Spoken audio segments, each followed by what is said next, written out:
ಶ್ರಾವಣ ಮಾಸ ಮುಕ್ತಾಯಗೊಂಡು ಭಾದ್ರಪದ ಮಾಸ ಪ್ರಾರಂಭವಾಗಿದೆ. ಭಾದ್ರಪದವೆಂದರೆ ಗೌರಿ ಗಣೇಶ ಹಬ್ಬದ ಸಂಭ್ರಮ ಎಲ್ಲೆಡೆ ಮನೆ ಮಾಡುತ್ತದೆ. ಎಲ್ಲಿ ನೋಡಿದರಲ್ಲಿ ಗಣೇಶ ವಿಗ್ರಹಗಳು ಕಣ್ಮನ ಸೆಳೆಯುತ್ತವೆ. ಪುಟ್ಟ ಗಣೇಶನಿಂದ ಹಿಡಿದು 16 ಅಡಿಗೂ ಮೀರಿದ ಗಣೇಶನ ವಿಗ್ರಹಗಳನ್ನು ಎಲ್ಲೆಡೆ ಕಾಣಬಹುದು. ಇತ್ತೀಚಿನ ವರ್ಷಗಳಲ್ಲಿ ಎಲ್ಲೆಡೆಯೂ POP ಗಣಪನದ್ದೇ ಕಾರುಬಾರು. ರಾಸಾಯನಿಕಗಳನ್ನು ಬಳಸಿ ತಯಾರಿಸುವ POP ಗಣೇಶ ಮೂರ್ತಿಗಳು ಪರಿಸರಕ್ಕೆ ಹೆಚ್ಚು ಹಾನಿ ಉಂಟು ಮಾಡುತ್ತವೆ. ಈ ಮೂರ್ತಿಗಳನ್ನು ರಾಸಾಯನಿಕ ವಸ್ತುಗಳಿಂದ ತಯಾರಿಸುವುದಲ್ಲದೆ ಇವುಗಳನ್ನು ಕೆರೆ, ಬಾವಿ ಸೇರಿ ಇತರ ಜಲಮೂಲಗಳಲ್ಲಿ ವಿಸರ್ಜಿಸಿದರೆ ಕರಗುವುದಿಲ್ಲ. ಜೊತೆಗೆ ನೀರು ಹಾಳಾಗುವುದಲ್ಲದೆ ಪರಿಸರವೂ ನಾಶವಾಗುತ್ತದೆ. ಈ ಕಾರಣದಿಂದಾಗಿಯೇ POP ಗಣೇಶನ ತಯಾರಿಕೆ ಹಾಗೂ ಮಾರಾಟವನ್ನು ನಿಷೇಧಿಸಲಾಗಿದೆ.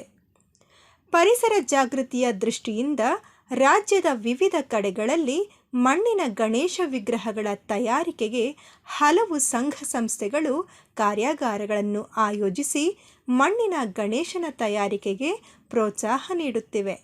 ಇಂತಹ ಸಂಸ್ಥೆಗಳಲ್ಲಿ ಹನುಮಂತನಗರದ ಜೋಶಿ ಸಂಗೀತ ಶಾಲೆಯು ಪ್ರಯೋಗ ಮಂಟಪ ಎನ್ನುವ ಹೆಸರಿನಡಿ ಕಳೆದ 6 ವರ್ಷಗಳಿಂದ ಮಣ್ಣಿನ ಗಣೇಶ ತಯಾರಿಕೆಗೆ ಕಾರ್ಯಾಗಾರವನ್ನು ಆಯೋಜಿಸುತ್ತಿದೆ.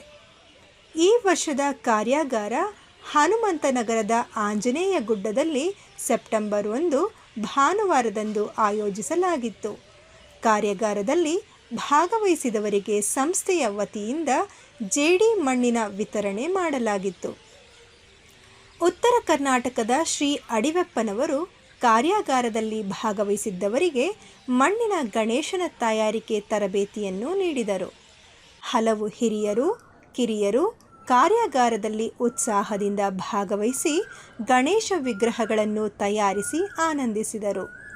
ಕಾರ್ಯಾಗಾರದಲ್ಲಿ ಭಾಗವಹಿಸಿದ್ದವರಿಗೆ ಶಾಸಕ ರವಿ ಸುಬ್ರಹ್ಮಣ್ಯ ಅವರು ಪ್ರಮಾಣ ಪತ್ರ ವಿತರಿಸಿದರು. ಸಂಸ್ಥೆಯ ಶ್ರೀ ವೆಂಕಟೇಶ ಜೋಶಿ ಹಾಗೂ ರಾಜೇಶ್ವರಿ ಜೋಶಿಯವರ ಪರಿಸರ ಜಾಗೃತಿಯ ಕಾರ್ಯಕ್ಕೆ ಪ್ರಶಂಸೆ ವ್ಯಕ್ತಪಡಿಸಿದರು.